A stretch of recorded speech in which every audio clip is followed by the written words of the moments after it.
welcome to this week's review on the My Hero Academia Vigilantes manga series, and this week I'm reviewing the chapter titled The Queen Descends. We kick off this review, as we always do with these reviews, by talking about the positives and the headline positives, the big things I'm discussing over the course of this video.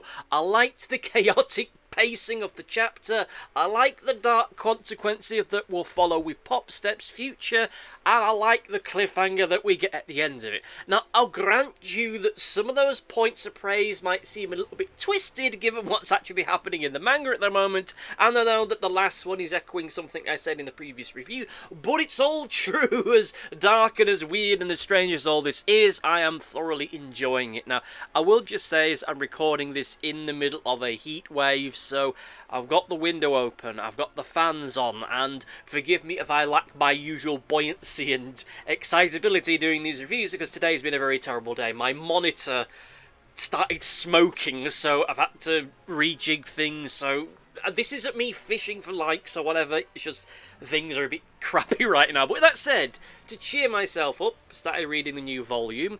I will admit that now due to other issues, I'm now only like a week ahead of the reviews, but regardless, here we have PopStep, who has now become BeeStep, a dark, twisted parody of herself, now seemingly with a fake tan, given the cover art image of her as well, and is now going on a rampage with her grand debut in this new form. More on that stuff later on, but what I do like about all of this is just the sheer utter chaos of all of this, and I like how the pacing reflects that. These are a series of short, strange, aggressive moments of destruction and anarchy, which makes this whole affair seem more terrifying and horrifying. I will, yes, grant you that I wasn't actually scared because, you know, I'm an adult and I'm reading a manga series, but nonetheless, you get the idea. It's getting the right response from me. Everything that's happening here is happening so quickly that our cast is struggling to get a grasp as to what the hell is really going on. They spent the past few hours looking for PopStep, and now they've found her, and she's now going mad and destroying things almost just because. They don't know why. They don't know why she's doing this. She doesn't know what deeper motivations there might be for her, and they don't know how she's able to do all of this. They're just caught up in this nightmare that's unfolding before them, and it's this great display of almost destruction for destruction's sake. A twisted parade of pain, an attack on the scale and size that I don't think anyone present in this scene has really seen or felt before, with the exception of maybe Crawler, but that's because he keeps finding himself getting involved in all of this. This is a villain attack on a scale that I don't think many of these characters have ever really seen or been involved with this directly. It is this utter explosive mess. The whole Bombi thing from earlier in the series is something that I don't think was widely known really that much about at all. So, as far as everyone in this scene is concerned, everything's just exploding all around them, and you don't know why. All the while, there's this parody of a supermarket jingle playing in the background, playing on everything, playing on speakers on their phones. It's like a scene out of a nightmare. All the while, there's local teen pop stars jumping about and screaming and shouting and swearing as everything's catching fire.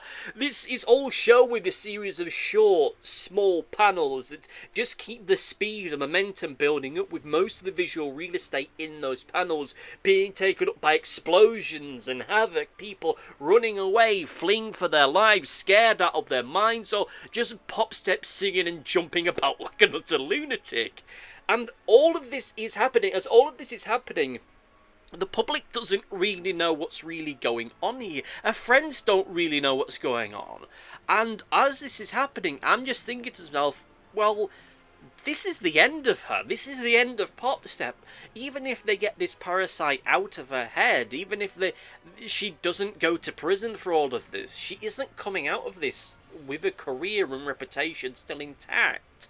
She is loudly and proudly bombing a neighbourhood, putting on a performance while singing a song that she's known for and connected to, whilst drawing all this attention to herself. Yes, this isn't PopStep, this is BeeStep, but nonetheless, that won't matter to the world at large. They're just going to see her as a villain, and she's going to be known forever as being one. Even if, she doesn't go to prison, even if there are no direct negative repercussions for her, she's not coming out of this with a career. She's not being able to come back from all of this with anything resembling the kind of future that she wanted for herself. So this whole series of events that led to this moment becomes all the more tragic. She's someone who just wanted to be seen for herself, to be seen for who she really is, as an artist, as a person. And instead of getting that, she's been turned into this twisted, monstrous version of herself. This dark, like I say, parody, this reflection, this excessive, exaggerated version of herself that's cheering on and yelling and screaming as people are fleeing for their lives and buildings are being demolished and blown up all around her. And again, even if she can come back from this, even if she's recovered, she's not going to have a career because everyone's going to remember what she did. There isn't going to be a happy ending for her beyond just surviving this and being able to continue on with her life. She's just a pawn in a larger game, one that she never had a hand in, one that she never knew about, and one that ultimately doesn't really get resolved until the main series. And all in the end because she just wanted someone to help her, to support her, to believe in her, to love her for who she is. She has been destroyed, just experimented upon, groomed, and all kinds of God only knows horrible things to get her into this state. And it's this horrible state of affairs. And this brings us to the cliffhanger.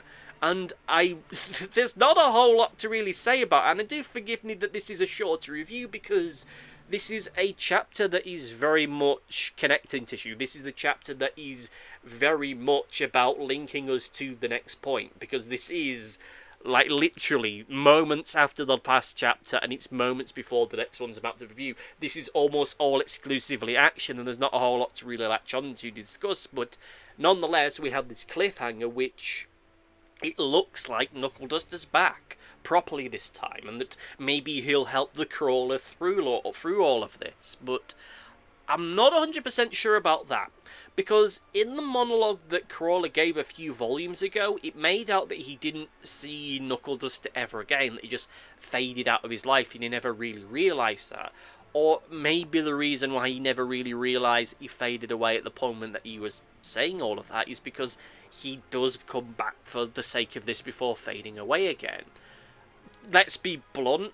Crawler needs someone to help him in this moment to save PopStep and turn all of this around, and maybe Knuckle Duster will do that. But I have this feeling that he will just save Crawler without Crawler really knowing it before fading into the background. He'll help Crawler be the one that ultimately saves PopStep, but his mission right now will probably just to pick Crawler up, take him to somewhere safe, nurse his wounds, and then just disappear back into the mist, maybe leaving some information and what have you to help Crawler turn all this around. I think that Crawler does need someone to play off of though, because I will be blunt and apologise if this really does feel like a bit of a sore point. I don't see Crawler as being a terribly compelling character. This could be a time to change that, as this will be a great opportunity to really drill down into who he is and his personality, but we are in our 10th volume, and we've not got maybe 4 or 5 more after this. The fact we're leaving it this late to have a proper deep dive on a major character like this, it would be taking the piss, but this is probably the better time to do it. And, of course, as we saw in the previous volume, in the previous chapter, I should say, there was this desire from him to be more self-reflective and to look more in on himself and to try and comprehend himself and in the moment that he's in. So maybe there's this opportunity to further that. I really don't know, but from a pure comic book point of view, this is a great cliffhanger. This is a great moment because it's Knuckle Duster, the most competent and well-written character in this entire spin-off series, and he's back. Maybe, or maybe it's just to be fair, there's an entire possibility that it might not be him, and it just might be someone in a similar jacket. And I've noticed that Soga's on the back of the cover, so maybe he's inherited the jacket. I really don't know, and I will be honest, it'd be really weird if Soga's the one that's going to help Crawler through all of this, given... Look, there's not a lot of people that really like Soga. I'll be honest, I'm not keen on him. Any opportunities to really do something with him should have been done way earlier. But I suppose if we're in the point of these very late in the day character development moments, now is as good a time as any to do that. But nonetheless, I'm interested to see where they go with it, because I might have accidentally seen a future page. Not anything in particular, not a special, not anything spoilery, but I think that we are going to pivot into a thing where B-Step's going to be a thing in the background for at least the rest of this volume or the next few chapters, and I think there is going to be something of a recovery period for Crawler after all of this, so it will be interesting to see who's he working with, who is he teaming up with to get through all of this. I know the cover has a certain pro-hero from the main series on it. I don't know if they'll be involved in it, and quite honestly, even though I did mention in the previous volume that Crawler's kind of out of his depth with a lot of this, I'd rather it was Crawler the one that ultimately figures all of this out, rather than yet another character from the main series. I don't think our lead character in all of this should be constantly getting one-upped by side characters and supporting characters from the main series. I think that this is getting to be a bit of a point too far. They can help him, they can support him, sure, but at the end of the day, Crawler needs to be the one in the driving force of all this, as he really should have been for most of the runtime of this series.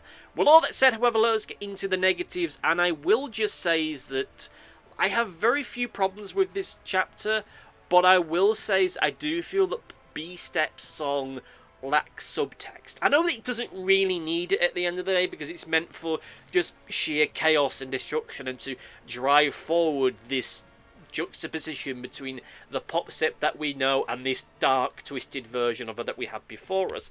I understand that, I get that, but I feel that this would have been a great opportunity to just give us a better insight into who she truly is and what she's feeling. Because whilst I don't think that the performance and the song and its lyrics are totally divorced from her true feelings, it just kind of feels like it's aggressive for the sake of being aggressive and for the sake of being creepy, when I feel that reality it should be more of a reflection of how she really feels deep down. We know that the parasites that latch onto people in this can dig into and be influenced by the subconscious feelings of the host. And given everything we've seen of PopStep over the past half of the previous volume, we can see that she's a very nervous, very self-conscious young woman who's struggling to be seen as herself, to have the attention truly be on her, and to command the scene and command the moment. And while she is certainly doing that, and you can certainly make the argument as far as what she's doing is concerned, it feels as though the song should give a better insight as to how she's really feeling deep down. And there is a hint there that there is one line that it does feel like it is making reference to her kidnapping, and that part of it might be some subconscious writing as far as that is concerned.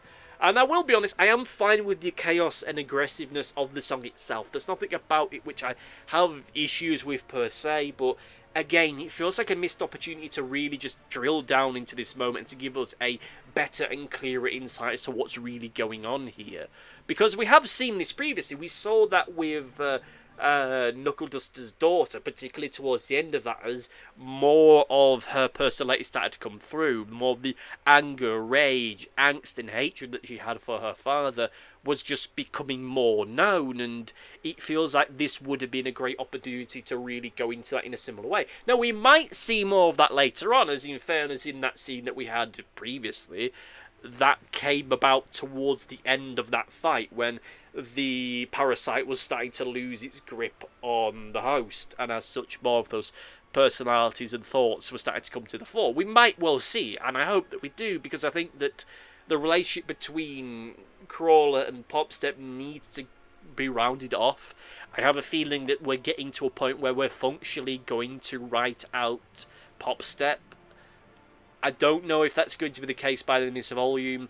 I don't really know more broadly, but it feels as though we're setting up for an extended period without her being here.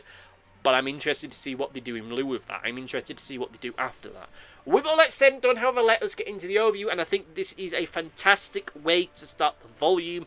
I like the fact that this feels as though it's setting up for a potentially rather triumphant storyline, and it is involving two of our main characters in this. I do hope that more generally, as far as the storyline is concerned, we start to get hints as to what's really going on as far as PopStep psychology during all of this, because we are going to have those emotes we're going to seep through, and I want to see how it evolves and grows. It can't just be a case of she's just the villain and that's it. I think that would really undersell this moment. We'll see where all that goes. Well, that's him done, however, it's time for Comment Corner! It's time for Comment Corner, reading comments from the previous video. This one once again comes from Big X1, who says, "It was a good volume, I wish that more of the manga was like it though. Thank you for your comment, and hopefully from here on out, this manga is going to be a lot more like it was in the early stages of it, the early volumes of it, where it was focused on our main cast a lot more. We are entering into the homeward stretch of it. I think there's only about maybe 4 or 5 more volumes after this, so we are getting into it. I would be shocked if we actually had any other volumes in the next little while, which are more like the previous few, where it was focused on everybody but Crawler and the others. But anyway, we'll soon see where that goes. Thank you all for listening. Thank you for watching. Be sure to like, subscribe, do all the usual stuff that YouTube wants you to do. Thank you for listening, and see you next time. Goodbye. Thanks for watching. Be sure to like, favourite, subscribe, click the bell, and do all the YouTubey stuff that YouTube wants you to do. Go on, it'll do me a power of good. Until next time, my friends, goodbye!